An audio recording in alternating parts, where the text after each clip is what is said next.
For more on the UN Climate Conference, I spoke with Andrew Deutz. He's the Director of the International Government Relations at the Nature Conservancy, and I asked him what the general mood was as the conference came to an end.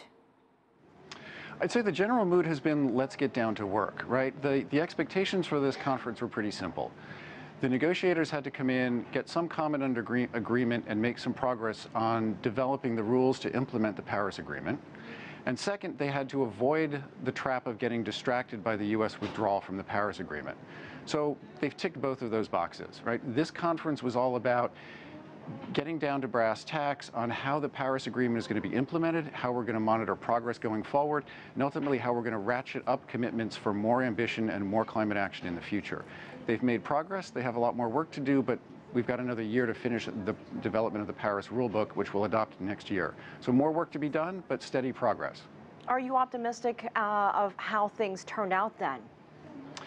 You know, I'm optimistic about the way the negotiating process is going, right? As I said, we're making steady progress. We haven't been distracted. The biggest challenge that I see in the world, of course, right now is that with the U.S. withdrawal from the Paris Agreement, we're still looking for global leadership. Who's going to step into the breach and push the accelerator again on the big race car that's trying to get us to a low-carbon future that's going to be safe and secure for our children? With the U.S. leadership, or the U.S. withdrawing from the process, we're still looking for other countries to step up and really drive it. The good news is that the process is still moving ahead. We're still making progress, but we're not moving fast enough. Do you think China is emerging as one of those leaders with its, plan to invest more than $300 billion on renewable energy just by 2020? Are other countries starting to look more toward China and follow some of their initiatives? You know, there are a handful of countries that are helping to drive the process forward. China is certainly playing a role. But outside of the negotiating process, I think what matters most are the policy signals that countries are sending that are going to shift investment patterns. And here, China's a real leader, right? So China's investing $360 billion in renewable energy technology, and that's going to drive innovation and drive the marketplace.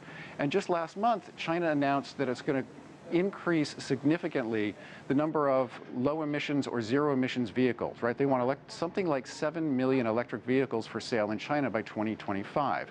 That has moved the global marketplace for the automotive industry. So Ford and GM and VW and other countries are now each investing tens of billions of dollars in developing electric vehicles. China is sending the right policy signals that is changing the marketplace and driving technology and innovation in the way that we need to see happen. What do you make of that multi-nation pledge to phase out coal? What message does that send? Well, like I said, probably the most important message that came out of Paris 2 years ago is that the world really is committed to a low-carbon future. Most companies in the world have recognized that unmitigated climate change is a material threat to their businesses, and that dealing with climate change is an opportunity to change investment and drive innovation.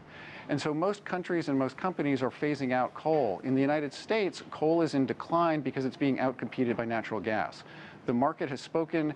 Renewable energy technology is accelerating, and so coal just isn't a winner on the economics. So we're starting to see countries acknowledge that and industries acknowledge that. All right, Andrew Deutz, thank you so much for joining us from Bonn.